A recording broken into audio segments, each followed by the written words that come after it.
Well, today we were told by the Royal Commission into Aged Care Quality and Safety that 40% of aged care residents are being abused. 40%.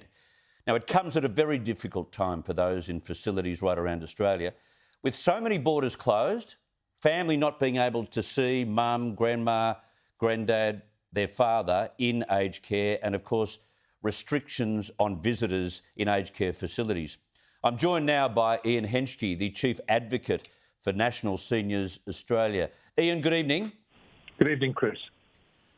Just on tomorrow's New South Wales restrictions, I'm not sure where you would stand given the fact that people in aged care facilities are some of the most vulnerable. If we get some figures, say, in the single digits, would you be welcoming the lifting of restrictions to allow people to go and visit people in aged care, or do you want to err on the side of caution, at least for the Christmas period? Well, I think we've got to listen to the health authorities and take their best advice. But having said that, I think you do need to recognise that older Australians really want to be with their relatives at Christmas time, and you've got to look at it on a case-by-case basis. But wearing a mask, making sure that you've got proper hand hygiene, all those sorts of things can be done just to try and reduce the risk. But I think you've got to be very careful at the moment because, look, if you look at what's happening overseas, it's dreadful what we've seen. And, of course, we saw in Victoria 700 people die in aged care. So we know what can happen when things go wrong. Irrespective of what happens tomorrow and whether restrictions change or not, it will be a very lonely Christmas for so many people in aged care facilities, won't it? Yes. Look, I often think of the words of the previous Minister, Ken Wyatt, who said that he visited an aged care facility, and I don't like that term. I'd like to refer them as care homes, which is what the British call them. He said he went to one and he asked how many visitors they got, and they said, "You're the first one this year." So that was in his part of the world, in Western Australia. So, I mean, some people don't get visitors at all. So we've got to remember that it's very important that we actually visit people and we keep in touch with them and we keep contact with them. It's we're social beings, and people need that human contact. But you were talking earlier about this report that's come out, which shows that people are being neglected and being abused. And I think this is an incredible report because, it is a credible report, but what we're hearing is gobsmacking because Australia, if you think about it, we should be doing so much better than what we're doing at the moment. And to have, I think the figure's 39, so almost 40% of people say that they were abused. And then you've got to remember that in aged care, many people in aged care are unable to express and tell people that they've been abused because we know that somewhere around 50% of people have got some form of dementia, and in some places it's higher than that. So I would suggest the figure may even be higher than this. Ian, add to the fact that there might be some in aged care who would never tell a single soul that they're being abused because they fear retribution if they told someone.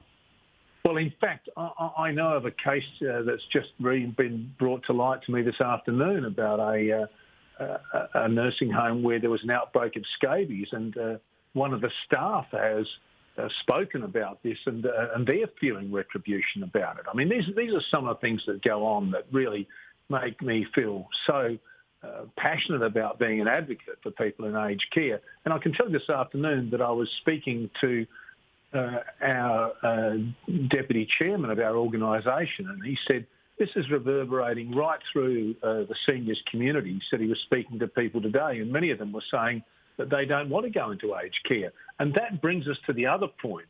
Now, I've said this before, the federal government needs to make sure that all those people that want to stay at home can stay at home.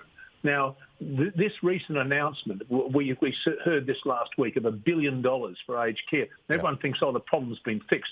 The Royal Commission heard that it would take $2.5 billion, $2 to $2.5 billion, to allow the people that want to stay in their own homes to get the packages, these small packages that they need. Now, remember, these packages only give a couple of hours, 3 or 4 hours a day at the top end, an hour or two a day of care at the other end, to help the carers who are caring for people at home. Australia has the third highest rate of institutional aged care in the OECD. I can send you the figures. We've got them up there on the National Seniors website. We're only beaten by Estonia and Portugal as having more people over the age of 80 in aged care, in institutional aged care. So we can do a lot better. And what we want the federal government to do in the upcoming budget is allow people to stay in their own home, make sure that those packages are available, get rid of that waiting list, which at the moment is around 100,000 people waiting for a package they need, and then most importantly, allow those people who have got a home to use the equity in that home to buy the care they need, if they need those extra hours of care. And with interest rates at the lowest they are in history, why is the government charging 4.5% on a loan if you want to stay in your own home? 4.5%. Yeah. It's unconscionable. Yeah, unconscionable, and we're making it too hard for them. Just absolutely too hard. And I know the government will reply in February, I think it is, and hopefully you'll get the other billion connected to the earlier billion that you received a month or so ago, but it's not good enough in a first world country, Ian. Ian Henschke, thank you very much for your time.